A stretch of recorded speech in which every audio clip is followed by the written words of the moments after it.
This book is none other than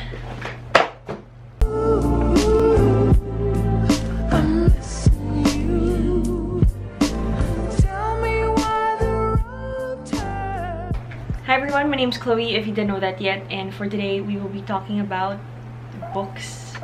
That's so weird because I never ever talk about books in this channel. This January really gave me the time to read a lot of books because firstly, it was our Christmas break, and secondly, we got attacked by the COVID-19. So a few people in our household got the virus, and so we had to isolate and quarantine, and I didn't really know what to do, so I started reading and reading and reading. And because of that, I was able to read a whopping amount.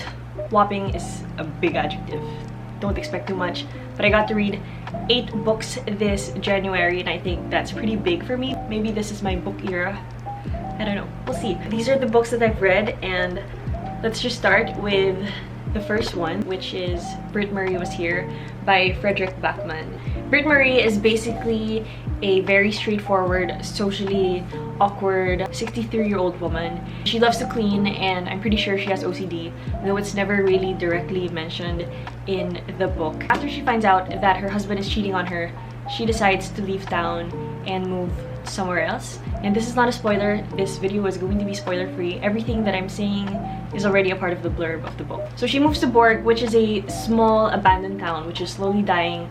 Everything is almost closed there. So Britt-Marie decides to work there as a caretaker in the recreation center, and slowly she finds herself becoming a football team of a bunch of children. Let's just talk about what I feel about this book. I really loved this book. It made me laugh and it made me cry, and I think it was the perfect book to start off 2022. It talked about our life choices and how we're supposed to live our lives. You really see how she evolves as a person and how her perspective changes when she meets the people around her. A big theme in this book is going out of your comfort zone and how much being comfortable and how much being familiar with your situation affects you and how you deal with things. It also talks about how it's never too late to live the life that you truly want to live. Really loved every part of this book, especially the football references. As a football fan, it was such a treat reading about football. Apparently, Backman also hates Spurs. I mean, from this book. That's what I'm assuming. So great, good job. I never thought that I would be able to relate to a 63-year-old woman, but there I was. I already predicted the ending, but I was mistaken, and I was really happy with how it went instead of how I wanted to go in my head. So I think that really surprised me. I really enjoy this, and I'm definitely going to read more of his works because this was really very heartwarming. The next book that I finished this January is Before the Coffee Gets Cold by Toshikazu Kawaguchi, and this is actually very popular and everybody recommended it. This is about what happens in a small cafe in Tokyo where customers are given the chance to time travel only under a certain set of rules. This is a compilation of 4 short stories which, although are different, they're very intertwined with one another. We experience a young couple who have recently just broken up. Second, we meet an old couple and the wife wants to talk to her husband with Alzheimer's. And third, sisters who want to see each other for the last time. Fourth, we get to see a mother and a daughter who never got the chance to meet. Really like the premise of this, which is why I bought it, because I wanted to read a book about regrets and I just wanted to feel sad and I wanted to cry.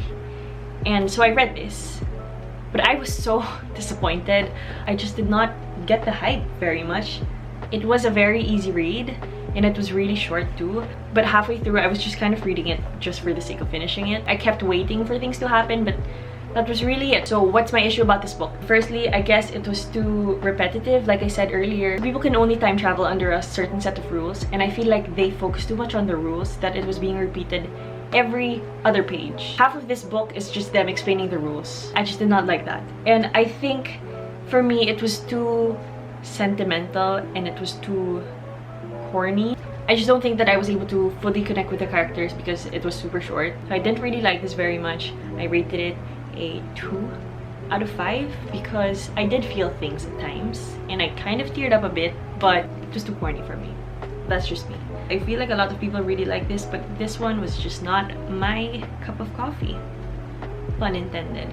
Alright, next book. Third book I read solidifies my identity as a basic bitch and gives me my basic bitch badge. This is Normal People by Sally Rooney. Let's talk about Normal People. Normal People follows Marian and Connell from adolescence to early adulthood, so high school to college, and they're both just very flawed characters trying to figure themselves out and each other. It's more of a coming of age than a romance, I believe. It reminded me of the intro of 500 Days of Summer, how it's not really a love story but more of a story about love. And in the blurb it says that they're just always magnetically drawn to each other. You get to read about their life phases and how they just meet each other at different points in their life. I think that really just sums it up. This book tackles love and relationships, platonic, romantic, and familial relationships. It also tackles class structures, mental health, trauma. It's just pretty mundane. Nothing really big happens here. What I really love about this book is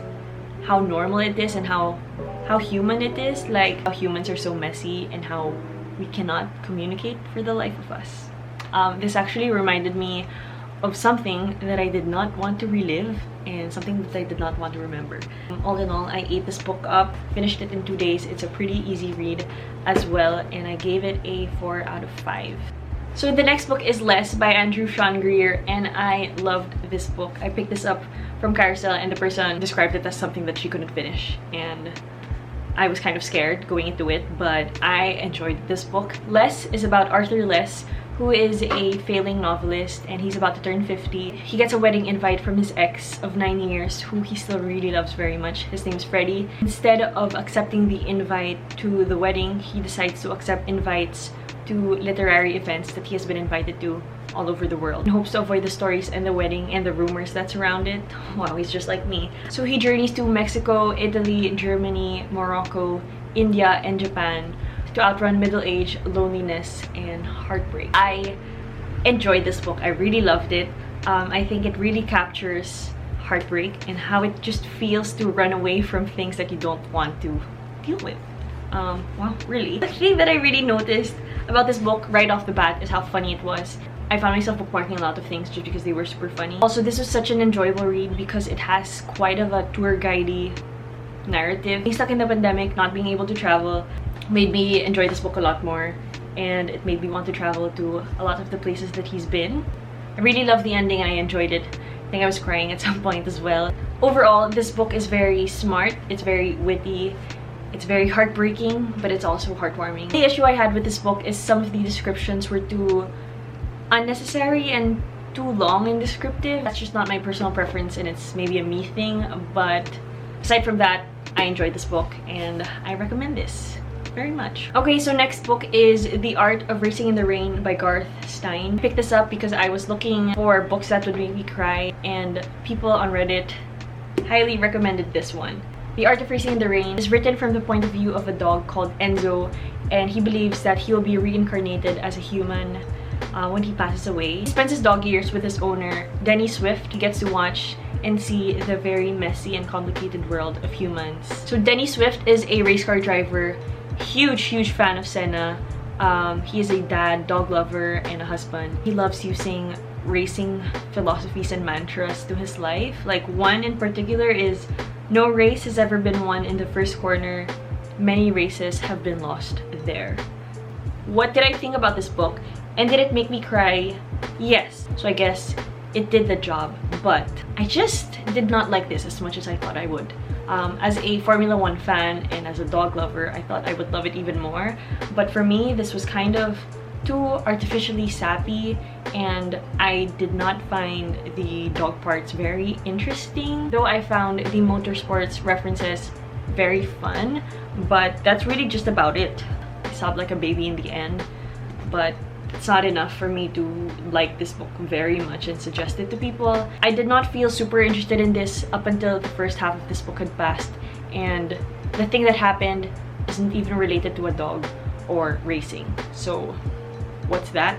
Figure it out maybe. It was pretty obvious to me that it was written by a white man. Take that as you will. I had really high expectations because I really love dogs in Formula 1. So maybe I should just like lower my expectations when I read this. The next book that I have is a little bit different because it's nonfiction and it is a self-help book. This is Atomic Habits by James Clear. James Clear is apparently a writer and a speaker focused on self-improvement, habits, and decision-making. And Well, it's very obvious in his writing that he knows a lot about these things. This book gives you insightful strategies on how to make good habits and how to break bad ones. Unlike other self-help books, this one really tells you what to do and gives you practical tips that you can apply in your life. He says things in a very simple, straightforward way.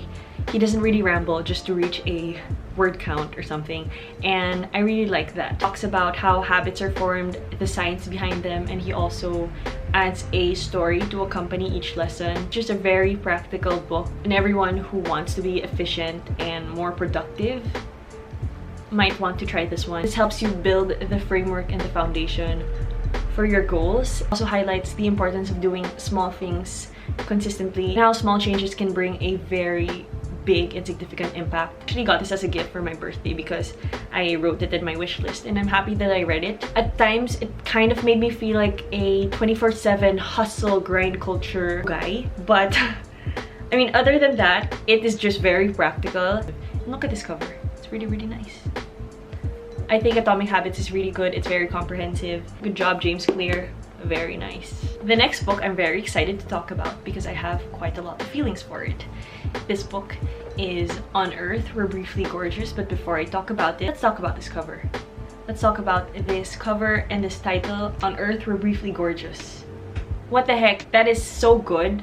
That's really good. I think it's a title that made me buy this book, and I was left disappointed. I'm so sorry. Please do not come for me, I will explain. This book is a letter from a son to a mother who cannot read, and it just talks about their stories in life. It's an exploration of race, class, gender, and sexuality. It tackles the American Viet War, and it also talks about the experiences of immigrants. I think the theme and the message of this book, I think they're both very important, and it's important that people read about it and people talk about it.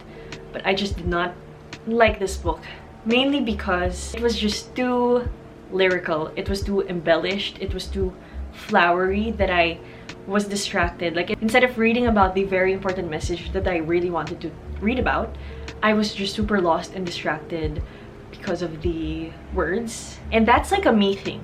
That's not an Ocean thing. I'm pretty sure a lot of people would love this book if they're very poetic and they like lyrical and very descriptive and metaphors. It makes sense that he writes like this because he is a poet after all. I just don't think I was his target audience. It was more of style over substance. It was sad because I really feel like what he had to say was very substantial. I did not finish this. I stopped this halfway. Might finish it if I had the time, but probably not because life's too short to be reading books that you don't want to read. So the next book that I read is something that I'm really happy to have read, because if I didn't pick this up, I might be stuck in a reading slump after reading On Earth, We're Briefly Gorgeous. I'm gonna stop talking about that book now. This book is My Year of Rest and Relaxation by ottessa moshfegh, and I really enjoyed this book. Our unnamed narrator and basically the main character, and she has everything in her life set. She's pretty, she's blonde, she's skinny, I'm assuming she's white. She studied in a really great school, and she's rich, and she works at an art gallery. Everything is set. She just is the it girl, very main character vibes. But the thing is, she decides that she wants to go to a year of rest and relaxation. She wants to go on a year of hibernation, and she gets to do that with the help of her psychiatrist, who makes me super furious. This psychiatrist prescribes different types of sleeping pills. She thinks that this year of rest and relaxation and this hibernation period will help her heal. She believes that after a year of resting, she would be healed and refreshed. This book reminds me so much of BoJack Horseman, which is one of my favorite TV shows, because the character is so unlikable. She's such a dick, and I don't really like her, but like BoJack, they kind of turn unlikable characters into people that you really empathize with. Just like BoJack, it perfectly balances dark themes with humor, and it's pretty bleak and mundane. Honestly, there's really not much that happens in this book. She just goes on a year of rest and relaxation. If you're someone who looks for plot-driven books, I don't think this is it for you. It is an exploration of how people handle grief and trauma and privilege as well as capitalism. So I really enjoyed this book, and I think this is the genre for me. Thank you, ottessa moshfegh. We are down to our final book, which is No One Is Talking About This by Patricia Lockwood. This book is divided into 2 parts. The first part is about a social media influencer traveling the world to do some talks. As she travels the world, she realizes how social media is very much ingrained in all of us and how we're so easily swayed by it. How social media and the internet in general has drastically changed the way we socialize and how we deal with the things around us. And it references a lot of memes and pop culture happenings back in 2017, which is why it can be a little bit dated. It's mostly about what is happening in the portal, that's what she calls it, or the internet. And so it delves into technology, politics, climate change, and reproductive health rights. The second part is a little bit different because it talks about something outside of the internet, and it's more in the real life and what happens around this social media influencer that I was just talking about. Is dealing with something bigger than social media, and something very terrible is happening to one of her family members. I'm not gonna say who, and I'm not gonna say what, but it's something that I think it's where the title of the book comes from. It's something that no one is really talking about. She realizes how big the world becomes outside of this portal, and I like it because it transitions from something very satirical and sarcastic to more about love and loss, and about cherishing the things that we have right now while we still have them. I think I enjoyed the second part of this book more because the first part, it was like reading a bunch of tweets, and there were times that I felt that I was just reading a bunch of words and nothing was really registering in my head, and it really made me doubt my reading comprehension skills. But I was still able to finish this because it was very engaging and very interesting, and it was a fun read. Okay guys, my camera's giving up on me and it's about to die anytime soon. So I just want to say thank you guys for listening to me ramble about my January wrap up. I hope that I can talk and do more book videos because this is pretty fun. And if you guys have book recommendations, please comment them down below. If you like this video, please give it a like. Click that notification bell thing if you want to get notified every time I upload. Thank you guys for watching. I'll see you in the next one. Au revoir.